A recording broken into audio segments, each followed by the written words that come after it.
அன்பு ஊடக நண்பர்களுக்கு வணக்கம்.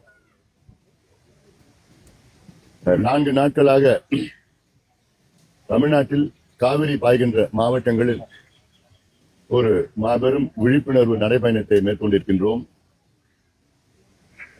கர்நாடகாவில் பாய்கின்ற காவிரியை தடுத்து கர்நாடக அரசு மேகதாது அணை என்ற ஒரு மிகப்பெரிய அணையை கட்ட திட்டமிட்டிருக்கின்றார்கள். இதை எப்படியாவது தடுக்க வேண்டும் என்ற நோக்கத்திலே இந்த நடைபயணம் நாங்கள் நடத்தி கொண்டிருக்கின்றோம். கர்நாடகாவிலே சமீபத்தில் அதன் முதலமைச்சர் திரு டி.கே. சிவகுமார் அவர்கள் ஏன் நாங்கள் மேகதாது அணையை கட்டுகின்றோம் என்று காரணங்களை சொன்னார். அதற்கு முதல் காரணம் அவர் சொன்னது, இது கர்நாடகாவிலே தமிழ்நாட்டுக்கு தான் அதிக பயன்பெறும். இரண்டாவது போய் இது முழுமையாக பெங்களூர் நகரத்துக்கு குடிநீருக்காக நாங்கள் பயன்படுத்துவோம். மூன்றாவது போய் உச்சநீதிமன்றம் அனுமதி கொடுத்து விட்டது. அதாவது முதலாவது போய் தமிழ்நாட்டுக்கு மேகதாது அணை கர்நாடகாவில் கட்டினால் தமிழ்நாட்டுக்கு இது மிகப்பெரிய ஒரு பேரழிவு ஏற்படும். காரணம், காவிரியை நம்பித்தான் தமிழ்நாட்டில் உள்ள 8 கோடி மக்களில் 5.5 கோடி மக்கள் இருக்கின்றார்கள். சென்னையிலே 1 கோடி மக்கள் காவிரியை நம்பித்தான் இருக்கின்றார்கள் வீராணம் ஏரி மூலமாக. மதுரை மேலூரில் காவிரி தண்ணி தான் குடித்துக் கொண்டிருக்கின்றார்கள். காவிரி குண்டார் திட்டம் என்றால் விருதுநகர் மாவட்டம் வரை செல்லும். திண்டுக்கல், புதுக்கோட்டை, ராமநாதபுரம் கூட்டு குடிநீர் திட்டம், ஒகேனக்கல் கூட்டு குடிநீர் திட்டம் என்பது கிருஷ்ணகிரி, தர்மபுரி, திருப்பத்தூர் மாவட்டம், வேலூர் மாவட்டம், ராணிப்பேட்டை மாவட்டம், திருவண்ணாமலை மாவட்டம் வரைக்கும் காவிரி கூட்டு குடிநீர் திட்டம் செல்கிறது. ஒகேனக்கல் கூட்டு குடிநீர் திட்டம். ஆக மொத்தம் தமிழ்நாட்டில் 38 மாவட்டத்தில் 28 மாவட்டம் காவிரியை நம்பி இருக்கிறோம். இப்போ திடீர்னு கர்நாடகாவில் நீங்க ஒரு டேம் கட்டி அந்த தண்ணியெல்லாம் நீங்க பயன்படுத்துனீங்கன்னா நாங்க எங்க போவோம்? எங்க குடிநீர் பிரச்சனைக்கு எங்க போவோம்? எங்க விவசாயத்தை எங்க போவோம்? எங்களுடைய உணவுக்கு எங்க போவோம்? அதனால டி.கே. சிவகுமார் அவர்கள் சொல்வது மிகப்பெரிய பொய்களை சொல்லி வருகிறார். இரண்டாவது பொய் அவர் சொல்றது, இது பெங்களூர் நகருக்கு குடிநீர் திட்டத்திற்காக நாங்கள் மேகதாது அணை கட்டுகிறோம் என்று. பெங்களூர் நகரத்திற்காக கடந்த 2018ஆம் ஆண்டு உச்சநீதிமன்றம் அந்த நடுவர் மன்ற தீர்ப்பை உறுதி செய்கின்ற அந்த தீர்ப்பில் 4.75 டிஎம்சி தண்ணீர் பெங்களூர் குடிநீருக்காக அதை ஒதுக்கீடு செய்திருக்கிறது. அந்த தண்ணி இன்னைக்கு KRS டேம் மூலமா, கிருஷ்ணராஜ சாகர் டேம் மூலமா பெங்களூருக்கு வருது. KRS டேம் பெங்களூர்ல இருந்து 150 கிலோமீட்டர்ல தள்ளி இருக்கு. அங்க இருந்து தண்ணி வந்துட்டு இருக்குது. பெங்களூர் நகரத்துக்கு கூடுதலா இன்னொரு 5 டிஎம்சி தண்ணி தேவைன்னா அதே டேம்ல இருந்து எடுத்துட்டு போலாம். யாரும் தடுக்கல. அதுக்கு எதுக்கு புதிய டேம் கட்டணும் நீங்க? அது தமிழ்நாடு எல்லையில, தமிழ்நாட்டுல இருந்து 4 கிலோமீட்டர் தள்ளி இந்த டேம் கட்ட போறாங்களாம். அதுவும் இந்த டேம் 70 டிஎம்சி கொள்ளளவு கொண்ட டேம். பெங்களூருக்கு கூடுதலா தேவை இன்னும் 5 டிஎம்சி தான். 5 டிஎம்சி தேவையான பெங்களூர் நகரத்துக்கு எதுக்கு 70 டிஎம்சி கொள்ளளவு கொண்ட அணையை நீங்க கட்டுறீங்க? அது இன்னொரு பொய்ய சொல்றார். ஒரு பக்கெட் தண்ணி கூட நாங்க விவசாயத்துக்கு நாங்க பயன்படுத்த மாட்டோம். இது எப்படி நம்ப முடியும்? யார் நம்புவாங்க? இதுவரைக்கும் கர்நாடகா உச்சநீதிமன்ற தீர்ப்பே மதிக்கல, காவிரி நடுவர் மன்ற தீர்ப்பை மதிக்கல, பல ஒப்பந்தங்கள், கடந்த கால ஒப்பந்தங்கள் எதையுமே மதிக்கல. நீங்க கர்நாடகா மேல இருக்கிறாங்க, முதல் மடை மாநிலம், கொடுக்கிற இடத்துல இருக்கிறாங்க, நம்ம வாங்குற இடத்துல இருக்கிறோம். நாளைக்கு டேம கட்டி முடிச்சுட்டு இல்ல நாங்க இது பாசனத்துக்கு பயன்படுத்துவோம்னு சொன்னா ஏதாவது எங்களால பண்ண முடியுமா? வழக்கு போட முடியும், அவ்வளவுதான். சட்டமன்றத்தில் ஒரு தீர்மானம் நிறைவேற்ற முடியும், அவ்வளவுதான். தமிழ்நாடு அழிஞ்சிடும், தமிழ்நாடு அழிஞ்சிடும். காவிரி என்பது நம்முடைய உரிமை. அது முதல் உரிமை தமிழ்நாட்டுக்கு தான். கடந்த கால அத்தனை ஒப்பந்தங்கள் போடப்பட்டது. 1924 போடப்பட்ட ஒப்பந்தம் மெட்ராஸ் மாகாணம், மெட்ராஸ் பிரசிடென்சிக்கும் மைசூர் சமஸ்தானம் மகாராஜா, மைசூர் மகாராஜா போடப்பட்ட ஒப்பந்தத்துல என்னன்னா, அவங்க KRS டேம் கட்டிக்கலாம், நம்ம மேட்டூர் அணையை கட்டிக்கலாம். அதே போன்று காவிரியில் வருகின்ற அந்த நீர் எப்படி பகிர்ந்து கொள்ள வேண்டும் என்றால், தமிழ்நாட்டுக்கு 75 விழுக்காடு தண்ணி தமிழ்நாடு பயன்படுத்திக் கொள்ளலாம். 23 விழுக்காடு தண்ணி மைசூர் சமஸ்தானம் பயன்படுத்திக்கலாம். 2 விழுக்காடு தண்ணி திரவாங்கூர் சமஸ்தானம் பயன்படுத்திக்கலாம். இதுதான் ஒப்பந்தம். அந்த ஒப்பந்தம் முடியறதுக்கு முன்னாடி கர்நாடகாவில் நம்மளை கேட்காம 3 டேம் கட்டிட்டாங்க காவிரியில. கபினி, ஹேமாவதி, ஹாரங்கின்னு நம்மளை கேட்கல. அது எதிர்த்தோ அது ஒரு பொருட்டா நினைக்கல அவங்க. அப்ப நம்ம வழக்கு போட்ட உச்ச நீதிமன்றத்தில் அந்த வழக்கை அன்றைய அரசு திரும்பி வாங்கிட்டாங்க, திமுக அரசு, இந்திரா காந்தி அந்த அம்மா அச்சுறுத்தினால. அதன் பிறகு 28 வருஷமா போயிட்டு 1990 நடுவர் மன்றம் அமைச்சாங்க. 91 இடைக்கால தீர்ப்பு 205 டிஎம்சி கொடுக்கணும்னு. 2007 இறுதி தீர்ப்பு கொடுத்தாங்க, அதை குறைச்சி 192 டிஎம்சியா குறைச்சாங்க. அதன் பிறகு கெசட் நோட்டிபிகேஷன் 2013 நடந்தது. 2018 நம்ம எல்லாம் உச்சநீதிமன்றம் போனோம். உச்சநீதிமன்றம் அதை இறுதியா இன்னும் கொஞ்சம் தண்ணி குறைச்சு நமக்கு 177.25 டிஎம்சி தண்ணி இன்னும் கொஞ்சம் குறைச்சிட்டு பெங்களூருக்கு 4.25 டிஎம்சி, பாண்டிச்சேரிக்கு 7 டிஎம்சி, இவாபரேஷன் 5 டிஎம்சி சொல்லிட்டு நம்மளுக்கு 5 டிஎம்சி குறைச்சிட்டாங்க. இன்னைக்கு அப்படிதான் ஓடிட்டு இருக்கு. இன்னைக்கு அந்த தண்ணி வரது இல்ல. இப்போ ஜூன் மாசம் நமக்கு வர வேண்டிய தண்ணி எவ்வளவுனா 9.9 டிஎம்சி, நமக்கு கிடைச்சது 2.9 டிஎம்சி தான் கிடைச்சது.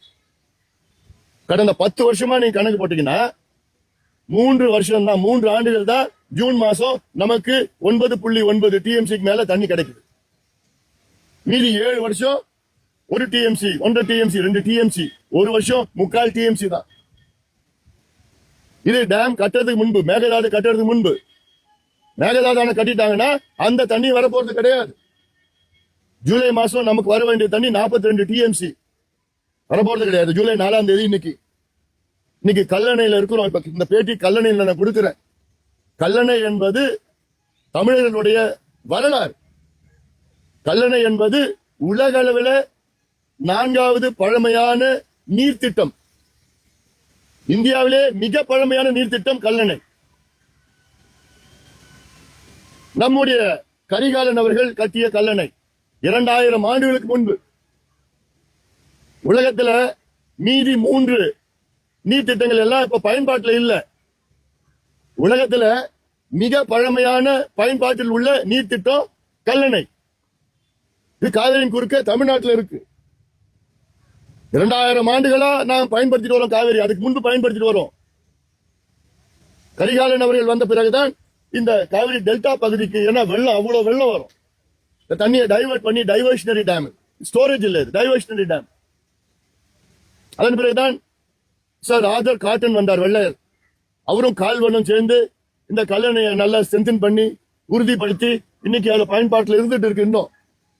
ஆனா இன்னைக்கு கல்லணையில தண்ணி கிடையாது. வரது வெறும் குடிக்கிறதுக்காக கழிவு நீர், பெங்களூர்ல கொடுத்த கழிவு நீர் தான் வருது. ஆனா இது ஜூன் 4ஆம் தேதி. எவ்வளவு வெள்ளம் வந்துட்டு இருக்கணும் இங்க. இன்னைக்கு குறுவை சாகுபடியே முடிஞ்சு போச்சு. குறுவை சாகுபடி ஆண்டுதோறும் ஜூன் 12ஆம் தேதி மேட்டூர் அணையை திறந்திருக்கணும். மேட்டூர் அணை திறந்திருந்தாங்கன்னா நீ ஃபுல்லா நான் போய் இன்னைக்கு கீழே இறங்க முடியுமா கல்லணையில? முடியாது. இல்ல, 7 ஆண்டுகள் திறந்தது, இன்னைக்கு இல்ல, தண்ணி இல்ல. மேகதாது உங்க கட்டினாங்கன்னா சுத்தமா குடிக்கிறதுக்கு கூட தண்ணி கிடைக்க போறது கிடையாது. நாங்க மேலணை திருச்சியில இருந்து 17 கிலோமீட்டர் மேற்குல மேலணை, திருச்சியில இருந்து கிட்டத்தட்ட 15 கிலோமீட்டர் கிழக்குல கல்லணை, இதுக்கு கீழே இன்னும் அணைக்கரையில கீழணை. இது 3 அணைகளை கட்டியிருக்கிறாங்க. ஆதர் காட்டன் கீழணை மேலணை கட்டினார், கரிகாலன் அவர்கள் கல்லணை கட்டினாரு, ஆதர் காட்டன் ஸ்ட்ரென்தன் பண்ணார். நம்ம வரலாறு எவ்வளவு பெரிய வரலாறு.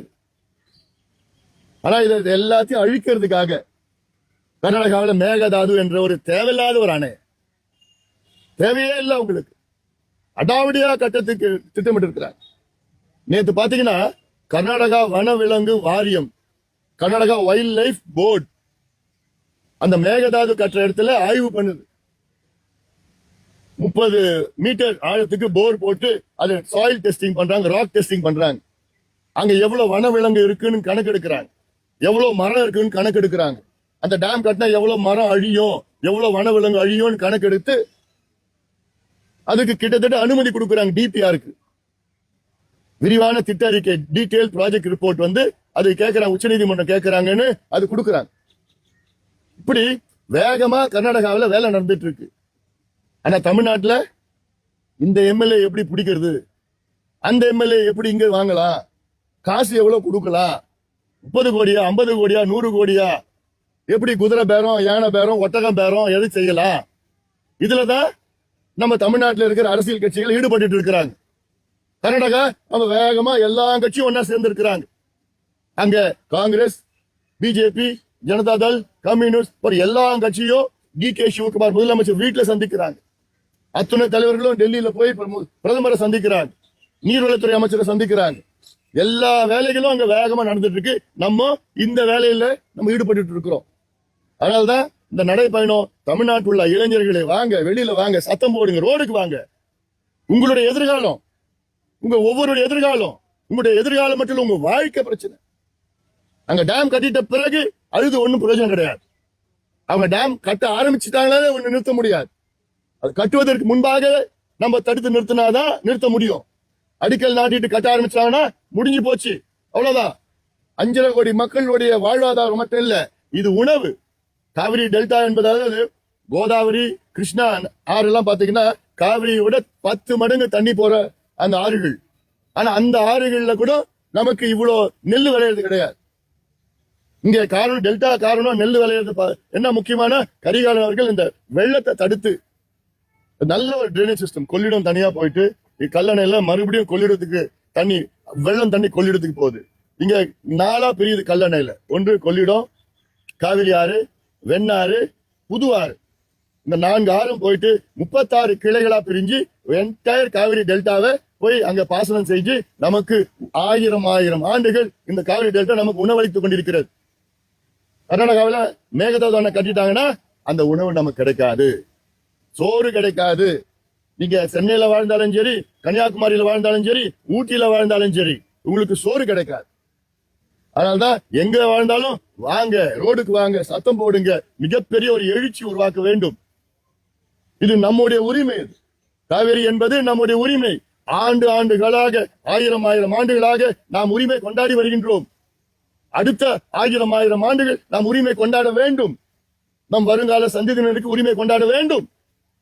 ஆனா இடையில கர்நாடகா ஏற்கனவே அவங்களுக்கு தண்ணி நிறைய கிடைக்குது. இதை வேண்டும் என்று அவர் டி.கே. சிவகுமார் அவர் எலெக்ஷன்ல ஜெயிக்கணுமா? 2028 தேர்தல் வருது கர்நாடகாவில். அந்த தேர்தலில் அவர் வெற்றி பெறணுமா? அதுக்கு மக்கள் அங்க திரட்டி, அங்க யாரும் எதிர்த்து பேச முடியாது. அப்படி திரட்டி ஒரு கன்சல்டேஷன் வந்து மறுபடியும் ஒரு சிஎம் ஆகணும். at the cost of what? Tamil Nadu. at the cost of our food security, உணவு பாதுகாப்பு. நமக்கு இது எவ்வளவு பெரிய பிரச்சனை. இந்த நேரத்துல அங்க போய் இந்த பேரம் அந்த பேரம் அசிங்கமா இருக்கு. இதுல கவனம் செலுத்துங்க. அரசும் சரி, மற்ற கட்சிகள் இதுல கவனம் செலுத்துங்க. நமக்கு பிரச்சனையே எவ்வளவு பெரிய ஒரு மிகப்பெரிய ஒரு பிரச்சனை. ஒரு உதாரணம் சொல்றேன். 1974 கர்நாடகாவில் இருக்கிற காவிரி ஆறு பாசன பரப்பளவு 6.8 லட்சம் ஏக்கரா இருந்தது. 74 கர்நாடகாவில் இருக்கிற காவிரி ஆற்று மூலமா அங்க விவசாய நிலம் பாசனம் பரப்பு 6.8 lakh ஏக்கர்ஸ். 91 அது 12 லட்சம் ஏக்கரா உயர்ந்தது. 2006 அது 18 லட்சம் ஏக்கரா உயர்ந்திருக்கிறது. 2016 இது 21 லட்சம் ஏக்கரா உயர்ந்திருக்கிறது. அதே 1974 தமிழ்நாட்டினோட காவிரி பாசனம் நிலப்பரப்பு 29 லட்சம் ஏக்கரா இருந்தது. இன்னைக்கு தமிழ்நாட்டுடைய நிலப்பரப்பு 20 லட்சம் ஏக்கர். 29 இருந்து 20 லட்சம் ஏக்கரா குறைஞ்சிருக்கு தமிழ்நாட்டில் இந்த 50 வருஷத்துல. கர்நாடகாவில் 6.8 லட்சத்துல இருந்து இன்னைக்கு 21 லட்சமா உயர்ந்து இருக்கிறது. மேகதாது கர்நாடகாவில் கட்டினாங்கன்னா கர்நாடகா ஒரு நிலப்பரப்பு 30 லட்சமா உயரும். தமிழ்நாட்டோட நிலப்பரப்பு காவிரி பாசனம் 20 லட்சத்துல இருந்து 10 லட்சமா குறையும். இது எவ்வளவு பெரிய ஒரு பாதிப்பு வரும். நமக்கு சோறு கிடைக்காது, உணவு கிடைக்காது. அதனால்தான் நாங்க எல்லாம் கத்திட்டு இருக்கிறோம், தெருவில் வந்துட்டு இருக்கிறோம். உங்களுக்கு எல்லாம் பேசிட்டு வாங்க, எல்லாம் வாங்க. இது நம்முடைய பிரச்சனை. ஜல்லிக்கட்டுக்கு எல்லாம் வந்தீங்க. ஜல்லிக்கட்டு நீங்க யாரும் பார்த்தது கூட கிடையாது. ஜல்லிக்கட்டுனால நீங்க உங்களுக்கு எந்த பாதிப்பும் கிடையாது. அதுக்கு நீங்க வெளியில வந்தீங்க. ஆனா இது உங்களுக்கு பாதிப்பு, உங்கள் ஒவ்வொருவருக்கும் பாதிப்பு, உங்கள் குடும்பத்துக்கு பாதிப்பு, உங்கள் வருங்கால சந்ததியினருக்கு பாதிப்பு, காலங்காலமா பாதிப்பு வரும். இதனால நீங்க வாங்க, எல்லாம் வெளியில வாங்க, போடுங்க. மத்த எந்த கட்சி எது பண்ணாலும் நீங்க கவலைப்படாதீங்க. நீங்க வந்தீங்கன்னா அவங்க உங்க பின்னாடி வருவாங்க. இளைஞர்கள் நீங்க வெளியில வாங்க தான் நாங்க கேட்கிறோம். நாங்க அதனால இதை உணர்வுபூர்வமான இந்த பிரச்சனை, தமிழ்நாட்டுடைய மைய பிரச்சனைக்கு அதிக அளவில் அத்துணை கட்சிகள், அத்துணை பேரும், இது விவசாய பிரச்சனை மட்டும் கிடையாது. இது தமிழ்நாட்டினுடைய வாழ்வாதார பிரச்சனை. வாழ்வாதாரம்னா இது survival of the Tamil people is at stake. அதனால இதை நிச்சயமாக இன்னும் அதிக அளவில் என்னுடைய ஊடக நண்பர்கள் எல்லாமே இன்னும் கொஞ்சம் பண்ணுங்க, போடுங்க. நான் இந்த டிவில எல்லாம் பாக்குற விவாதங்கள் எல்லாம் பாக்குறேன். இந்த எம்எல்ஏ இவ்வளவு பேசுனாங்க, அதுதான் பேரம், அதுதான் விவாதம் நடந்துட்டு இருக்குது. இதுல பண்ணுங்க, விவாதம் தினம் பண்ணுங்க. கொஞ்சம் ஒண்ணு சத்தம் போடுங்க, ஊடக நண்பர்கள் சத்தம் போடுங்க, எல்லாத்துக்கும் பிரச்சனை.